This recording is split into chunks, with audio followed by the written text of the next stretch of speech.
9:07 de la noche. Esta noche vamos a conversar con doña Marta Esquivel, actual candidata a diputada por el primer lugar en la provincia de Heredia del partido Pueblo Soberano. Doña Marta es abogada de profesión y en la actual administración de Rodrigo Chávez fue ministra de Trabajo, presidenta ejecutiva de la Caja Costarricense de Seguro Social y finalmente ministra de Planificación del 2017 al 2021. Fue magistrada suplente de la Sala Constitucional.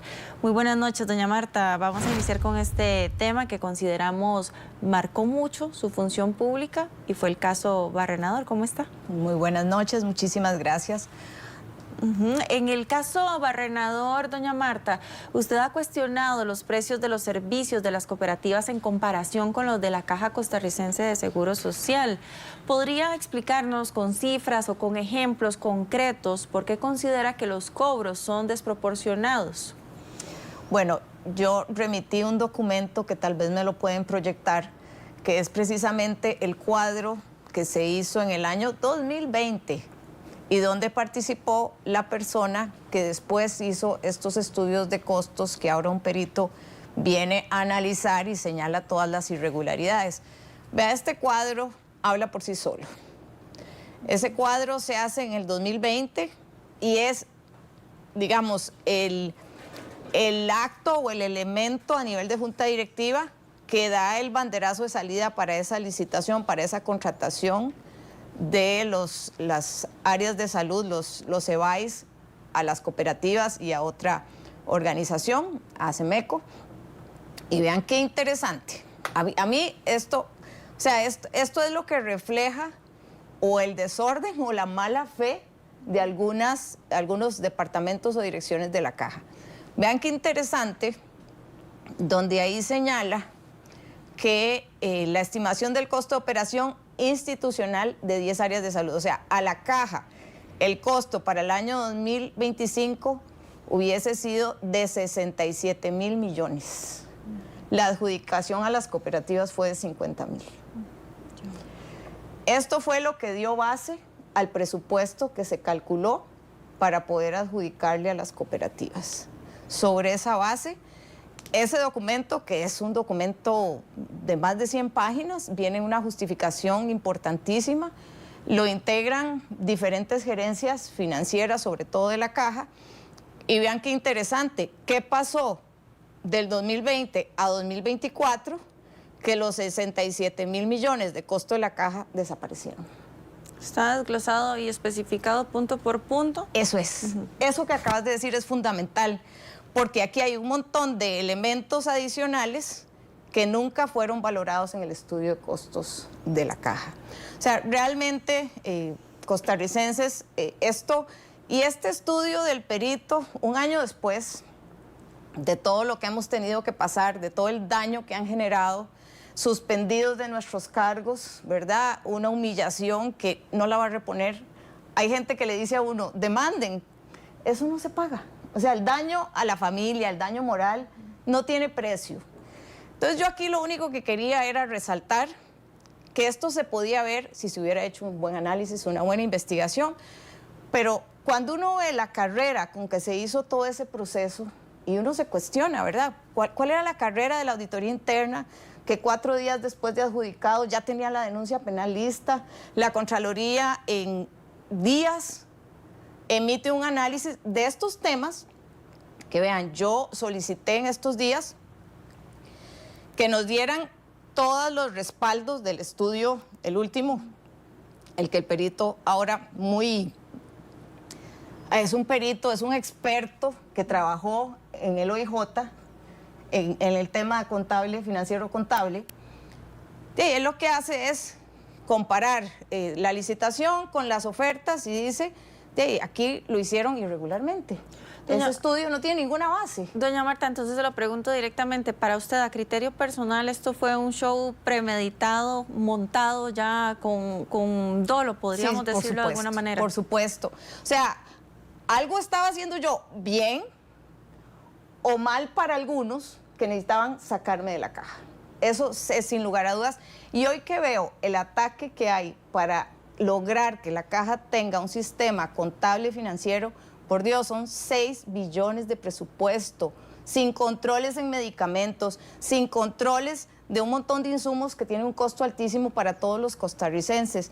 Luchamos porque ese sistema quedara implementado y hoy es uno de los temas más atacados hoy, mañana, por los sindicatos, por algunos defensores de los sindicatos a nivel de la Asamblea Legislativa, y yo cada vez estoy más convencida que hay que luchar para que ese sistema financiero contable esté totalmente implementado para que estas cosas y esos informes antojadizos que hicieron en el caso de la licitación ya no vuelva a pasar. La Caja no se merece eso. Doña Marta, ¿sabe usted si la Fiscalía ha avanzado en las investigaciones específicamente con el caso Barrenador?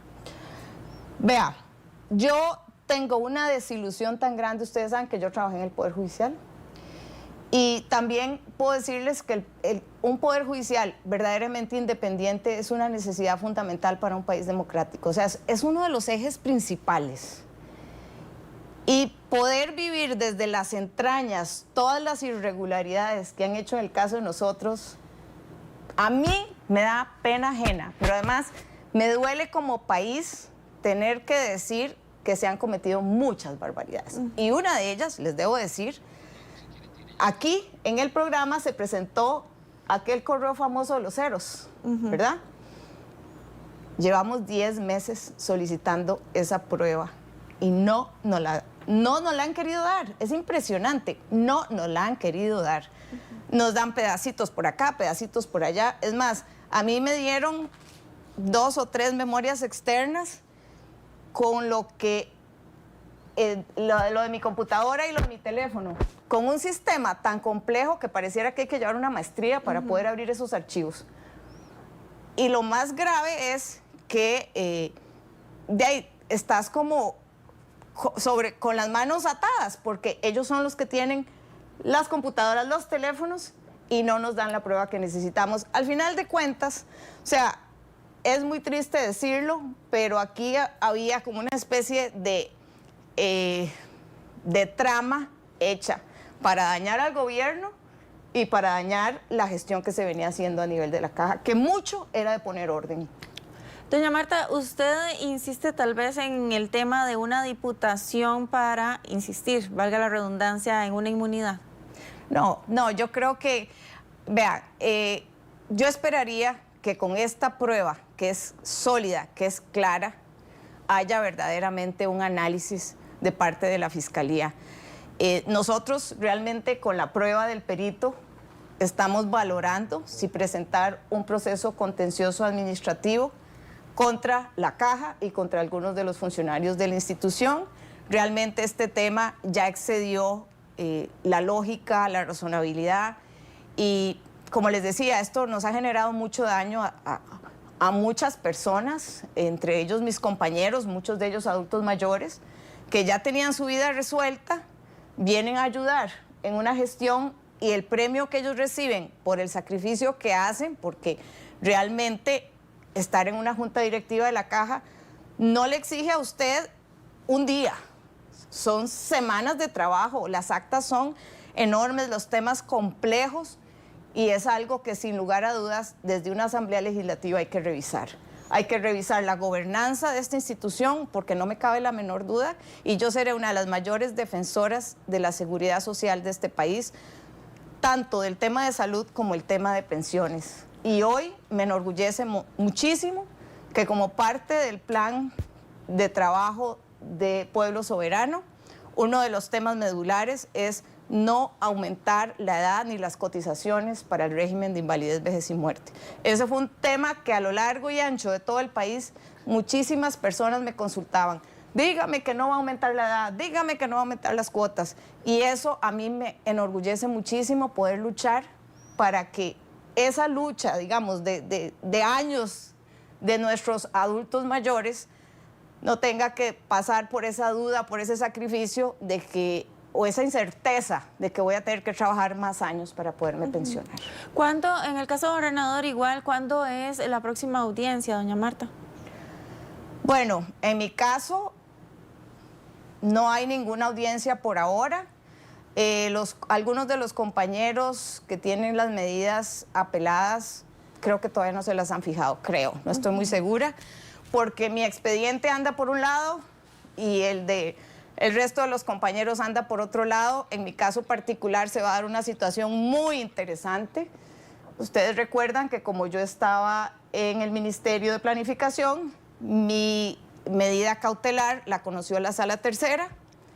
Al yo dejar el Ministerio de Planificación, que ya no tengo ningún tipo de inmunidad, la apelación está sin resolver. Y es un tema interesantísimo para los juristas, quién va a resolver esa apelación si ya la Corte Plena perdió la competencia al no estar yo dentro de los supremos poderes. Doña Marta, hoy a usted le rechazaron de plano también un recurso que planteó contra el Partido Liberación Nacional. ¿No considera usted que tal vez sería mejor o más positivo para el objetivo suyo concentrarse de plano en la campaña del Partido Pueblo Soberano? No, si nosotros estamos total y absolutamente concentrados en la campaña del Partido Pueblo Soberano. Pero, vea, aquí tengo la Constitución política y la voy a llevar a todas las entrevistas que me hagan. Esto se respeta, si no, ¿para qué? Y todos los funcionarios públicos hacemos un juramento y decimos que vamos a respetar la Constitución. Yo fui magistrada de la Sala Constitucional y a mí me queda claro que los derechos constitucionales se respetan, pero también he aprendido en estos 3 años que aquí hay cierta selectividad con algunos temas y con algunas personas. Entonces, para nosotros era fundamental que el país evidenciara que hay una situación que hay que corregir. Las reglas deben ser iguales para todos. Aquí hay un artículo 33 constitucional que si no se lo han leído, yo los invito a que se lo lean. Y los que están en puestos de magistraturas, de jueces y fiscales, lo deberían leer todos los días como hacer una oración. La ley se aplica por igual a todos, no podemos ser selectivos. Y ese es un elemento fundamental. Yo estoy en campaña, pero parte de la campaña que tenemos que hacer es que se evidencien las cosas en las que no creemos. Doña Marta, también quisiera que hiciera referencia a el tema de la denuncia puntual que está planteando la Comisión de la Caja Costarricense de Seguro Social, la denuncia penal. Bueno, la Asamblea Legislativa se dedicó a atacar el trabajo desde el día 1 que yo llegué a la Caja Costarricense del Seguro Social. La forma en que lo bueno lo hacen ver malo y lo malo lo hacen ver bueno son unos expertos.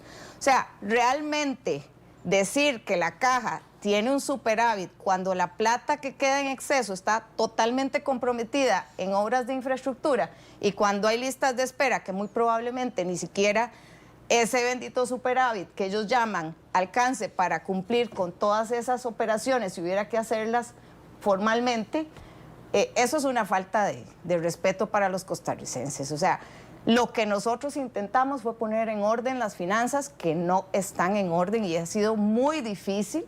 Incluso recuerdo que uno de los temas medulares en algún momento fue que nos presentan unos estados financieros, y eso no se me va a olvidar, con 46.000 millones de pérdidas en medicamentos. Consultamos a la auditoría interna, no es con nosotros, consultamos a la Contraloría, no es con nosotros, y de ahí es un tema que en la Asamblea Legislativa ni siquiera les interesa. Entonces uno de verdad se cuestiona de cuál es el fin que tienen, si nosotros lo único que hicimos fue poner las cosas en orden, porque no están y siguen sin estar en orden. O sea, hasta que no tengamos el sistema financiero, que es de los mejores del mundo, que cualquier empresa que maneje hasta menos presupuesto el que tiene la caja, busca tener la casa en orden. Hoy no podemos saber cuánto nos cuesta una operación. ¿Cómo vamos a saber si las finanzas están sanas o no? Y los estudios actuariales, atacan los estudios actuariales y cáigase de espaldas. Los estudios actuariales se basan en toda la información financiera que le da la gerencia financiera a la parte actuarial. Entonces, es como, de ahí, si vas por aquí está mal, si vas por aquí también está mal. Pero yo me siento muy satisfecha porque siempre estuvimos protegiendo las finanzas de la institución. Ha sido un camino bastante empinado y aún así usted tiene el objetivo claro de llegar a una diputación. ¿No considera usted que ha tenido demasiados anticuerpos en este trayecto? Sin lugar a dudas. Pero vea qué curioso, todos nacen de los sindicatos. Usted ve de las denuncias que están presentadas, bueno, de los sindicatos y de un miembro del partido, el que llevó a la presidencia al presidente, a don Rodrigo Chávez, que incluso me denuncia a mí y al presidente por entorpecer la justicia, porque como me nombró como ministra de Mideplan, entorpecimos la justicia. O sea, son unas denuncias que de verdad uno dice, ¿cómo es posible que la Fiscalía las deje ahí, verdad? Bueno, probablemente porque para algunos les interesa que el número de denuncias siga en aumento, ¿verdad? Pero, por ejemplo, ayer estaba viendo cuando yo fui magistrada, que estuve prácticamente 2 años fija porque había renunciado don Ernesto Ginesta, hay una denuncia, tiene que haber sido de algo, de un hecho cometido en el 2021 y la desestimación se pide hasta este año. ¿A eso se refiere entonces usted, doña Marta, cuando dice hay que ser selectivos, entonces? Bueno, o sea, yo cuando me refiero a que son selectivos, es que para unos casos se corre mucho y para otros no se corre, ni siquiera se mueve la aguja. Y para eso, vean, yo les voy a decir, cuando entré al Ministerio de Trabajo, uno de los temas donde más me concentré, porque me preocupó muchísimo, fue el de bonos proteger. Ustedes se recuerdan, la fiesta que se hizo con bonos proteger. Ese caso ni camina ni para atrás ni para adelante. Y ahí se manejaron datos de la población costarricense sin ningún control. Y ese caso, ahí sigue durmiendo el sueño de los justos. ¿Por qué para unos hay allanamientos? ¿Por qué para unos hay perreras? Y para otros el abrazo. Doña Marta, también llama mucho la atención el tema por qué diputada por Heredia y no por San José específicamente. Bueno, con Heredia yo tengo una particular relación, casi que la mitad de mi infancia, no más, la infancia y la adolescencia. Mi abuelo tuvo una finca, mi abuelo falleció, pero mi papá tiene una propiedad en las montañas de Heredia. Yo tengo un especial cariño porque además sé lo valioso que es. En algún momento recuerdo que mi hija tomó una foto de las más lindas que he visto yo y eso también me ha generado ese cariño por las montañas del norte de Heredia. Un día estaba en una de las potreros ahí, porque es una finca de ganado, que tiene prácticamente la mitad en conservación de montaña. Y yo digo que es como una postal, una familia de dantas pasó por la propiedad. Y de verdad que uno ahí dice, gracias a Dios que hemos tenido una familia que entiende que la protección de nuestros recursos naturales es fundamental. Esa zona es valiosísima, hay que protegerla.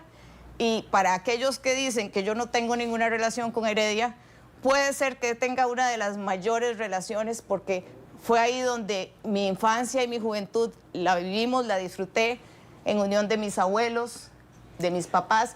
Mi papá es una persona muy conservadora y solo para que se imaginen, cuando estábamos pequeñitos, cruzábamos todo el país, pero él era religioso de Turrialba, en un Land Rover, nosotros le decíamos el Lerdover porque era de verdad.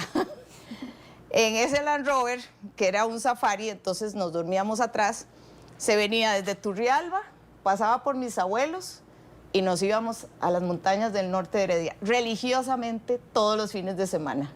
Así que realmente yo tengo tal vez mucho más apego que muchísima gente, porque nos recuerda toda la tradición familiar, las Navidades, las Semanas Santas, siempre lo pasamos por allá, dándole un valor enorme a la protección de la Reserva de las Montañas de Heredia. Bueno, tomando entonces en cuenta eso que usted nos comenta, ¿cómo respondería entonces a los heredianos que consideran que su candidatura representa más una decisión estratégica del partido que una conexión genuina con las necesidades locales? ¿Esta iniciativa salió de usted o fue una sugerencia también de doña Laura Fernández?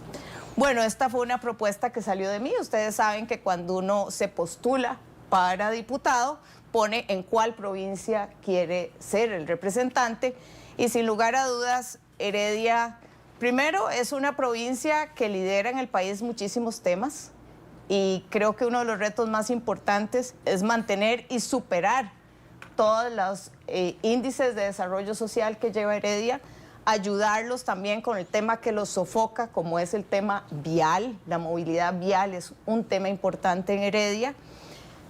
Y parte de ello es, yo creo que definitivamente la protección de las fuentes de agua de una provincia tan importante que nos da el agua de muchísimos costarricenses y muchísimos heredianos y sin lugar a dudas las tenemos que proteger. Ahora, ¿qué tiempo ha dedicado en los últimos meses también a recorrer Heredia y reunirse propiamente con actores comunales, productivos, sociales? Y si nos puede también señalar ejemplos concretos, por ejemplo, ¿qué opinión le merece la situación sobre el puente Tures? Bueno, el puente Tures es particular y ahí es donde uno ve de verdad que Heredia tiene un tema de conversación y de conservación y de tradiciones muy importantes que hay que respetar. No solo ese puente, incluso al ministro de Obras Públicas le solicité formalmente. ¿Usted ha pasado por el puente del Barrio El Socorro? Bonito pasar por ahí, ¿verdad? Y hay otro muy histórico, que es el puente Piedra en San Rafael de Heredia. Vea, más de una vez usted llega al puente, entra y para atrás. Y está de puentes en curva, es como... Y le pedí que hiciera los análisis para ver si es posible poner semáforos que le permitan primero a una vía y después a otra pasar para bajar los riesgos de accidentes, sobre todo en época lluviosa que a veces la visibilidad es tan pesada, pero además para manejar con mayor tranquilidad. Esos son algunos de los temas. También hemos estado visitando una comunidad, una localidad importantísima, creo que son 120 residencias de un proyecto social que tienen seriosísimos problemas con las aguas residuales. Y bueno, estamos trabajando con ellos para ver cómo les podemos ayudar, porque a veces les damos mediante bonos de vivienda una casa y al final les estamos heredando un seriosísimo problema habitacional. Doña Marta Esquivel, actual candidata a diputada por el primer lugar en la provincia de Heredia, muchas gracias por su tiempo, por visitarnos aquí en Telediario Edición Estelar. Con todo gusto y un fuerte abrazo a todos los costarricenses.